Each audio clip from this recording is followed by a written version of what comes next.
वाट पाहिन पण एसटीने जाईन अशा लाडक्या लालपरीचा प्रवास आहे तो आजपासून महागणार आहे। आणि जर बघितले तर ही तिकिटाची दरवाढ आहे त्याची अंमलबजावणी आहे ती आजपासून केली जाणार आहे। त्यामुळे प्रवाशांना याचा भुर्दंड आहे तो सहन करावा लागणार आहे। बसचा प्रवास एसटी बसचा प्रवास हा अतिशय सुरक्षित आणि चांगल्या पद्धतीचा प्रवास म्हणून या ठिकाणी संपूर्ण महाराष्ट्रभर या ठिकाणी ओळखलं जातं।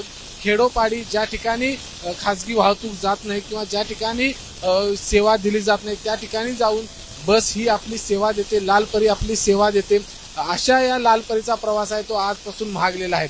आपण जर बघितलं तर गेल्या अनेक वर्षांपासून जे एसटी महामंडळ आहे ते तोट्यात आहे अशा पद्धतीची माहिती समोर आली। जर बघितलं तर आपण महिन्याला साधारण 90 कोटीचा तोटा आहे तो हे महामंडळ आहे ते सहन करत आहे। एकूण जर ही दरवाढ जी केलेली आहे या दरवाढीमुळे आता याला कुठेतरी थोडासा हातभार आहे तो लागणार आहे आणि म्हणूनच या दरवाढीला मंजुरी आहे ती मिळालेली आहे।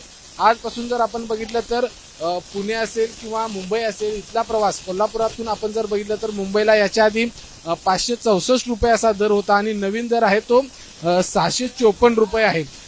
इथून पुण्याला जर आपण बघितलं तर याच्या आधी 330 रुपये असा होता आणि तो आता नवीन दर आहे तो 383 रुपये असणार आहे।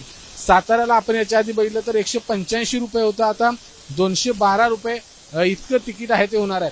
आपल्याला माहित आहे की महाराष्ट्र सरकारने महिलांसाठी 50% तिकीट आहे ते केलेलं आहे आणि त्याच्यानंतर आता ही जी दरवाढ आहे ही दरवाढ केल्यानंतर किमान आपल्याला माहित आहे की महामंडळामध्ये महिन्याला जवळपास 32 कोटींचा जो नफा आहे तो या ठिकाणी वाढणार आहे। 32 कोटीचं उत्पादन आहे ते या ठिकाणी वाढणार आहे। त्यामुळे कुठेतरी तो जो तोटा होत होता एसटी महामंडळाला तो तोटा भरून काढण्याचा प्रयत्न आहे तो या तिकीट दरवाढीच्या निमित्तानं होतोय।